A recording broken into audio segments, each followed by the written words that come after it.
Welcome back to the MBU Basketball Coaches Show. I'm Joel Divick, and I'm joined once again with head coach Samuel Pearson of the women's basketball team here at Missouri Baptist. Sam, thanks for joining me once again. Absolutely.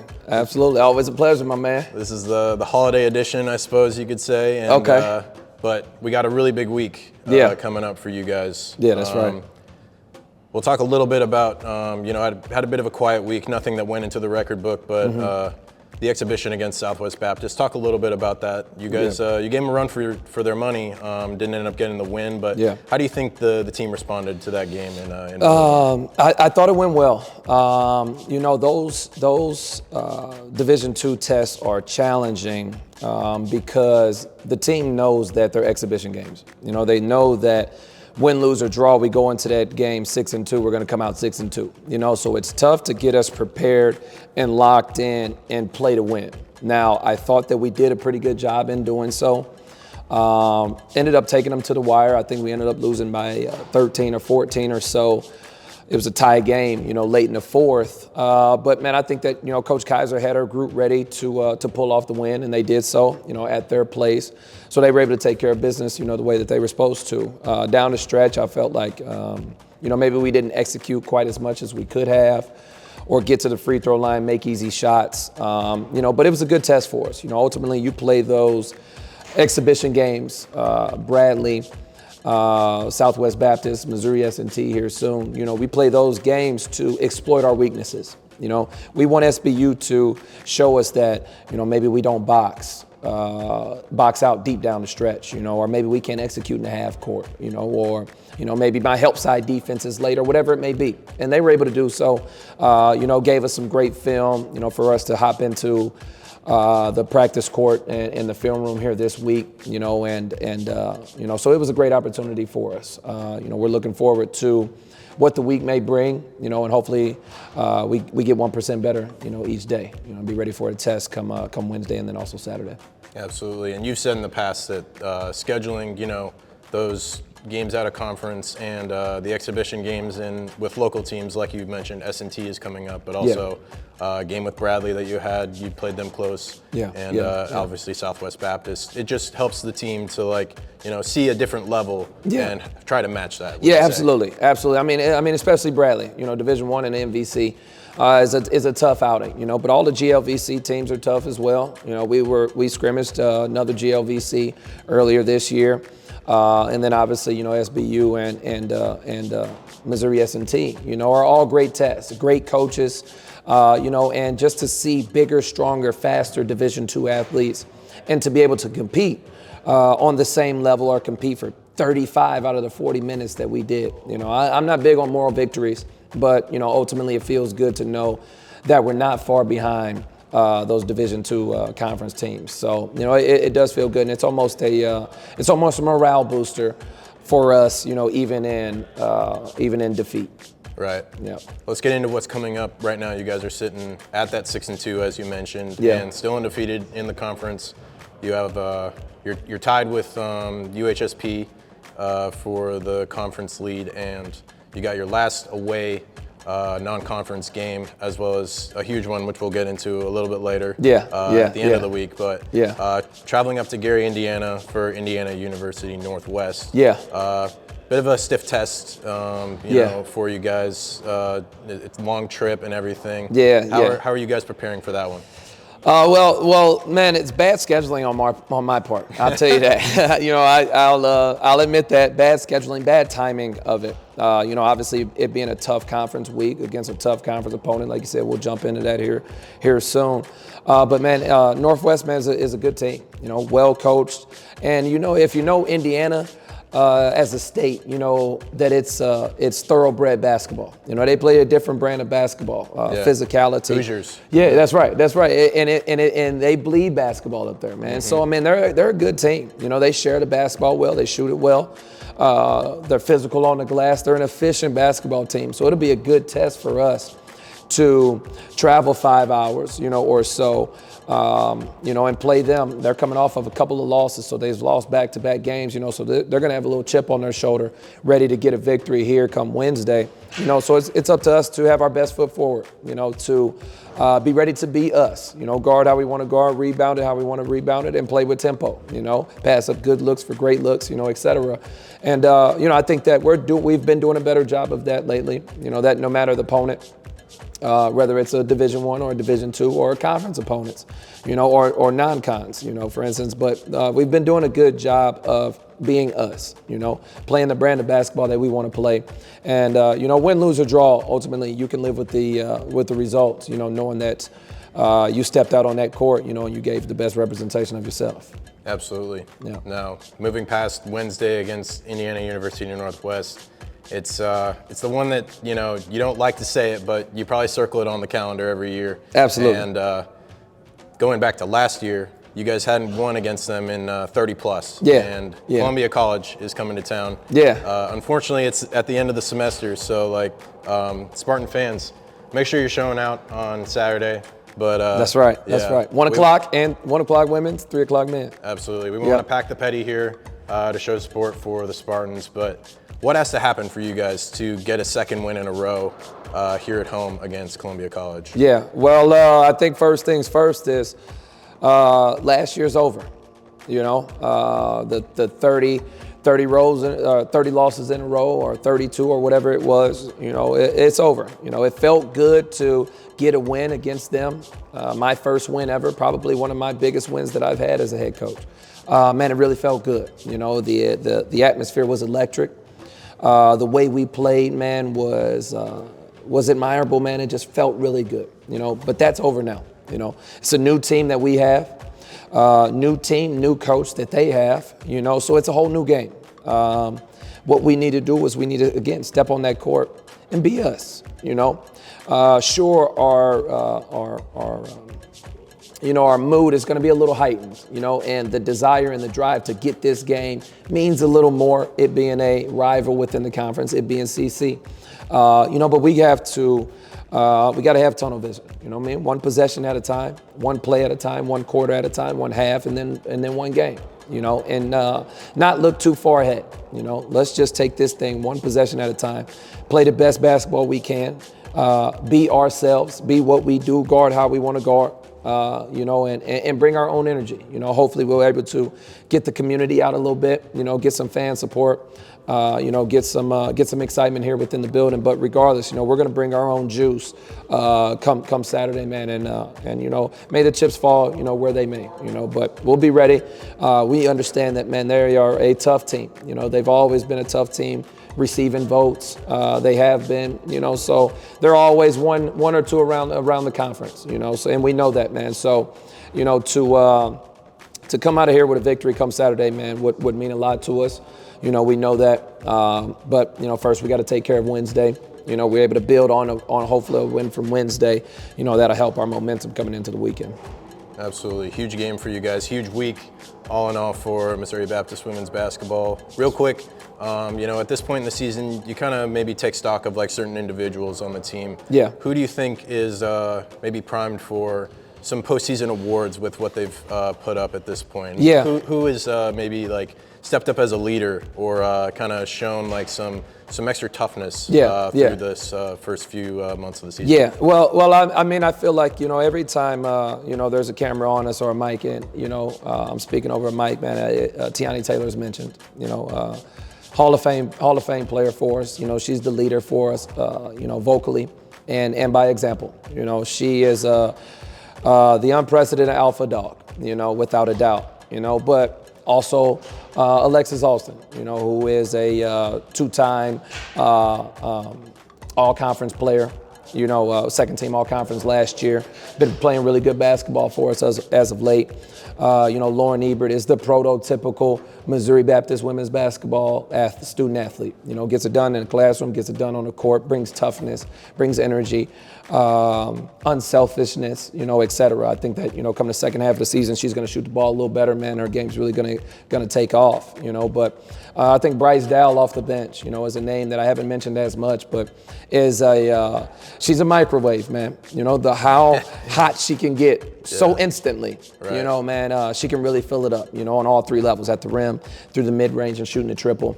And then Deanna Dodd, obviously a transfer within conference, man, but has been a one-man press for us, you know, multiple games. You know, she can just sit down, really hound the basketball, really hound opposing teams. You know, so, man, we got a lot of depth, you know. I mean, and the list can go on and on with Kelsey Williams and Talasia Morris and Casey Rice and, you know, et cetera, et cetera. You know, we got depth, man. So, again, we're going to take it one game at a time, you know, and play unselfish basketball, be a unit rather than a group of individuals, you know. And I think that the postseason individual awards will kind of take care of themselves, you know, if we're able to just continue to win games. Right. It's about the team first and foremost, and everything else, you know, falls in the line. Yeah, that's chips right. fall where they may. That's Sam, right. That's right. Appreciate the time. Wishing you luck. Always a pleasure, Joe. I appreciate you, boss. Appreciate you. Spartan fans, remember, women's basketball will be on the road Wednesday at 5 against Indiana University Northwest, and then they are coming home. We want to pack the Petty for the game against CC, receiving votes, Columbia College. So turn up for that, and we'll be right back with Kevin Paulus and Preston Ingram of the men's side.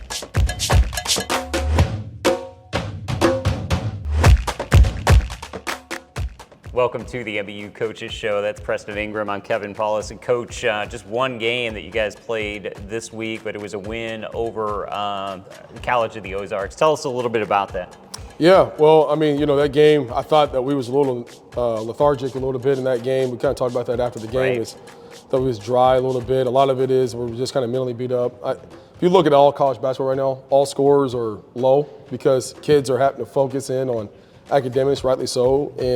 But the end of the year, you know, at the end of the semester, you know, when all that stuff comes in, you got to be mentally tough enough to be able to go through and close out a game. And I thought we did it. You know, I don't think we played our best by any means. I thought we defended okay, not to the level of what we want to defend, but offensively, it's about rhythm and timing and offensive flow. And I don't think that we had that necessarily all that much, but we found a way to be able to win the game. Brennan stepped up big offensively for us and scored.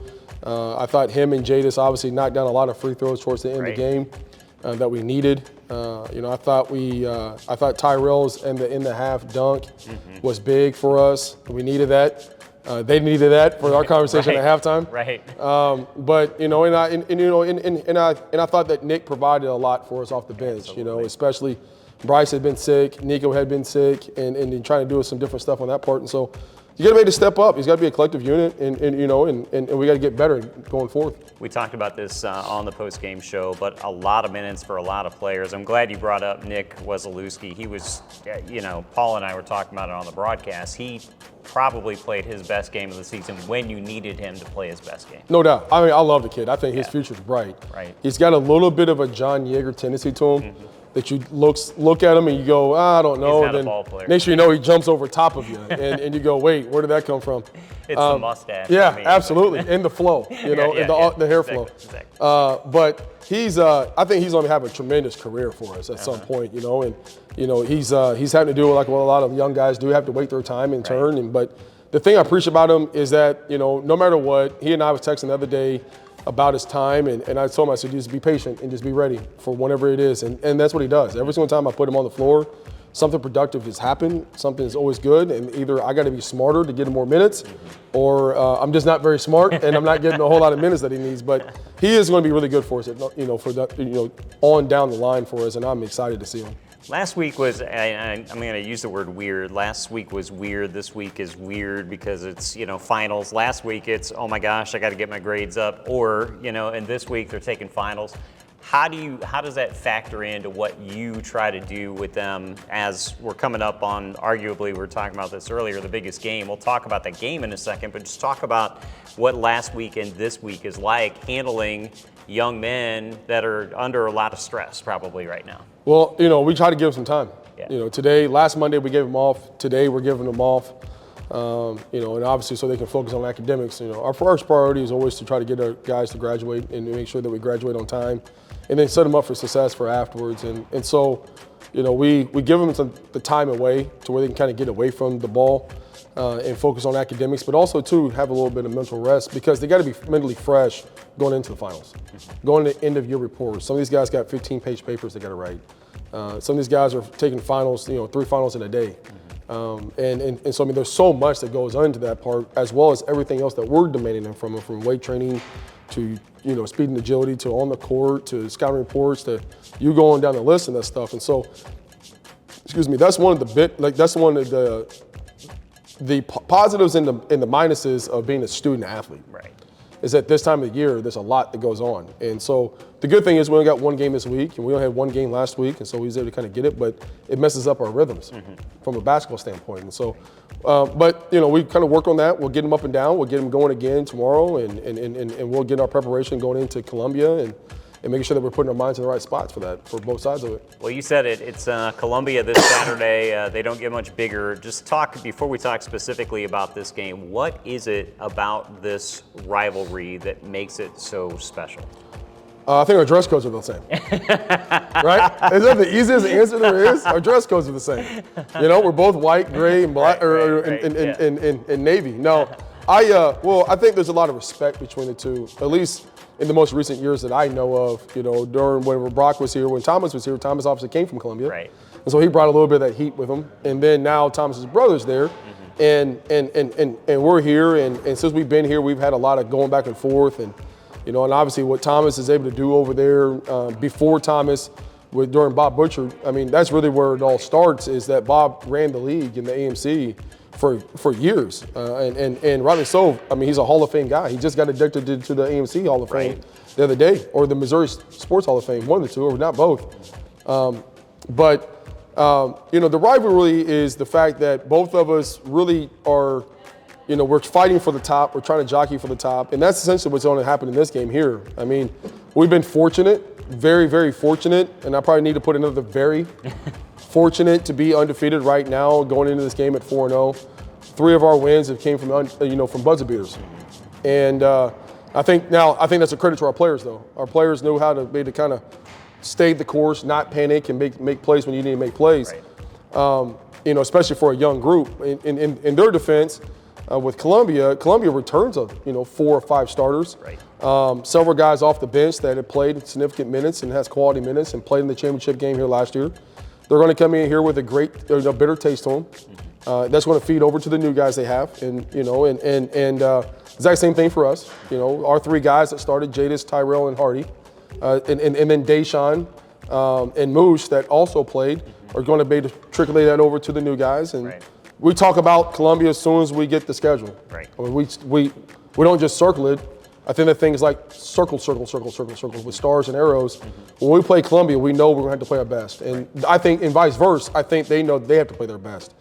And, we're looking forward to it. I mean, I think we're excited about it. And so it's going to be a challenge because what they're doing is Tony and Colin is as good as anybody right now. When those 2 guys are scoring, they're tough. So we're going to have our hands full.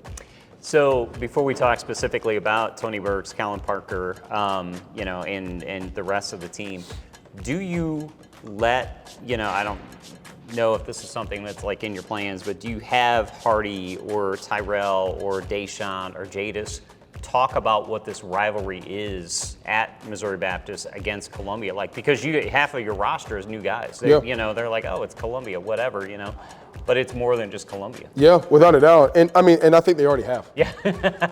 You don't have to tell them. I don't know if I have to or not. I'm trying to have to kind of calm them down on the deal a little bit. One of the things also too going to the Ozarks game is it was also our second time we played somebody. We had to beat them. Not necessarily handily, but we beat them. 14. Yeah. Right, at their place, and I thought they hit some shots late. But the trap game is always, people always talk about is trying to, you got finals, you got all this homework, you got these papers and classwork and stuff, and then the next game, the following week, you're playing Columbia, and you had just beat College of the Ozarks at their place, so no matter how you talk about them, it's not going to work. Right. Now we go into Columbia, and right after the game, we're already talking about Columbia. We're already prepping about Columbia. Before I came come up here, the staff and I was already talking about what we need to do and some adjustments and stuff, but, it is. I think those guys, they know full-heartedly what the deal is and what's at stake. If they don't, they might not play. That's just part of going this be this deal, you know. I mean, like as coaches, I think we're gonna have to be able to do what we need to do to be able to put us in the right spots because every conference game is not just Columbia. Every conference game is gonna be tough, and every conference game for us, because we have the mark on our shoulders of what we did and what we've been able to do. We're going to get everybody's best shot, and rightly so. And I think because of that, I think our guys are going to be game ready and be ready to rock. This Columbia team, 10-4 on the season, 2-1 in the conference. You mentioned Colin Parker, Tony Burks. Those two together average about 39 points a game. We all know, anyone that was here last year, Tony Burks came about 0.3 seconds away from ending the fairy tale, if you will. But, so this is a very, very good basketball team that's coming into the SRC on Saturday. Yes, without a doubt. I mean, Tony's been a two-time All-American. Right. Colin is every year getting better. And Colin has really even expanded his game even that much more, where he becomes a matchup issue because he can shoot the ball from three, he can put you down the blocks and go to work. Tony is going to make a lot of shots. Tony worked out over here in the summer. Right. And so, I mean, we've been around Tony a lot. And I think that's a unique thing about me is I invite guys in just because I want to see kids get better. Right. I don't know if everybody's going to do that, especially for a rival. And so see him get better, but not for this game. I really kind of want to tell Tony, you owe me. You don't need to be able to play good, Right. If not, you can't use my gym no more. But those two guys, they make up quite a bit of their scoring. And Tony's had 40-point games this year against Penn, and 35-point games, and Colin's had big double-double games of 20 and 10 plus, and so our hands are going to be matched. But also too, I think those guys don't have to be able to guard one of our guys also too. Right. And I think Tisdale's obviously didn't play last year in the championship game. Tisdale's back. Tisdale's a really good player. And so, the new kid that got in, Marlon, the transfer from Hillsborough, he's a really good player, big, strong, physical kid. And then Carson is a big handful. And they brought several guys off the bench also too. But, I like our matchups. I like our matchups better this year than we did last year.